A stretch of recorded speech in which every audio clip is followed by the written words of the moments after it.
Here we are. This is the Checkpoints, hosted and co-authored by Elena Kvanchilashvili and myself. I'm Georgi Sakadze. It is Sunday, and we are ready to tell you more about business and economics. 10 p.m. sharp, and we are streaming from the Forbes studio. It was a tough week. So we will start with the newest information, which comes from Geostat about the state of economic growth in Georgia during the pandemic, and the picture is not bright, to say the least.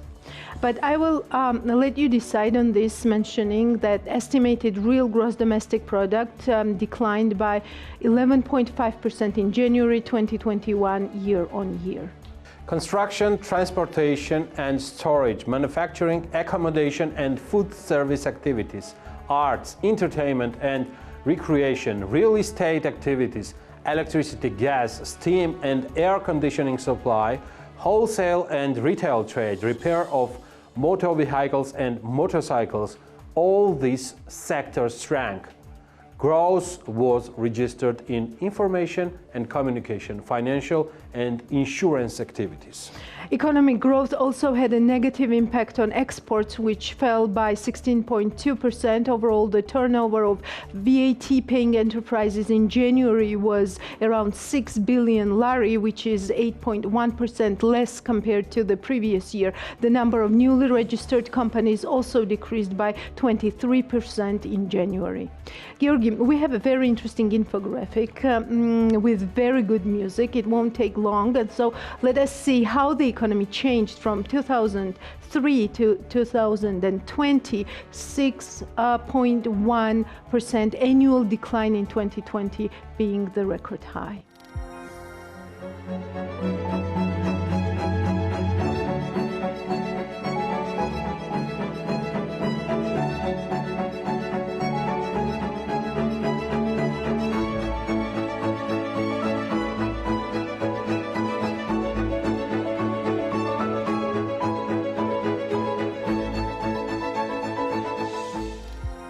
Yes, Elena, and I think this is a very logical opening of the program, because what we'll be talking about mostly today is in a tight touch with the picture that we have seen on the graphic video just a few minutes ago.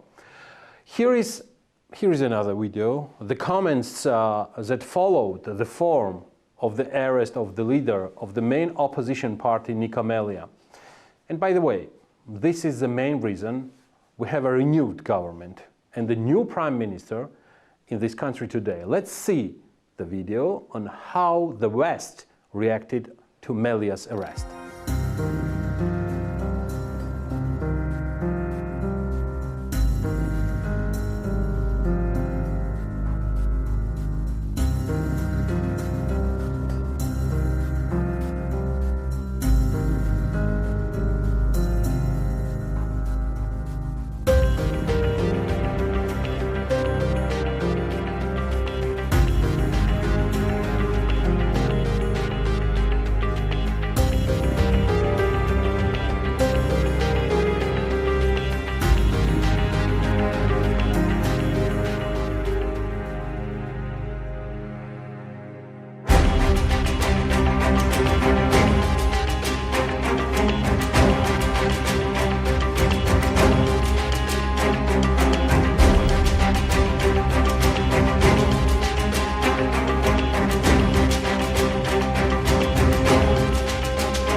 Georgi, to tell you the truth, it was quite shocking to see the US State Department's daily briefing opening up by mentioning the situation in Georgia and Nika Melia in person. We can listen to that soundbite right now. Okay, good afternoon.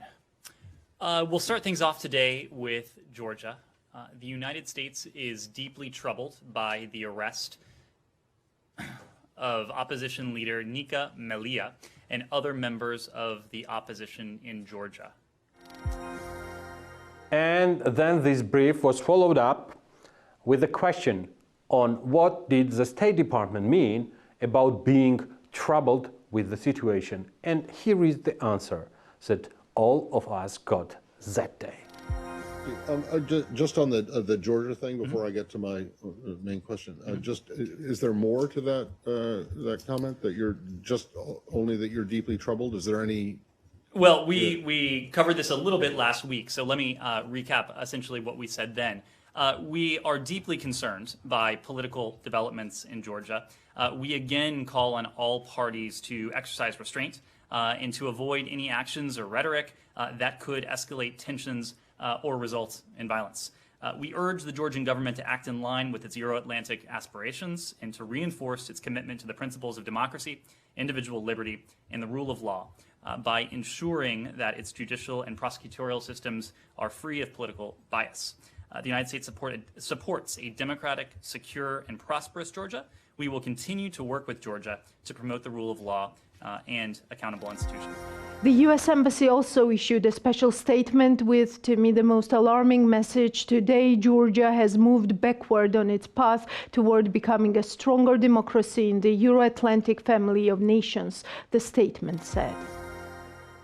The United States Embassy is deeply concerned by the government's decision to detain the head of a major opposition political party at the party's headquarters this morning. We regret that the call of the United States and other international partners for restraint and dialogue was ignored. We are dismayed by the polarizing rhetoric from Georgia's leadership at a time of crisis. Force and aggression are not the solution to resolving Georgia's political differences. Today, Georgia has moved backwards on its path toward becoming a stronger democracy in the Euro-Atlantic family of nations. The European Union also echoed the arrest of Nika Melia, calling on both parties to step up efforts to de-escalate and come together to find common ground.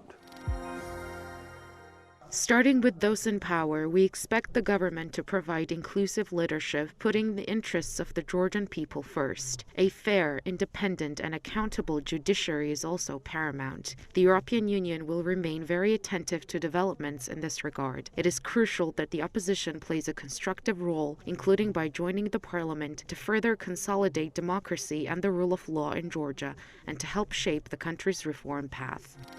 Hey guys, stay tuned, subscribe, and follow us on BMG.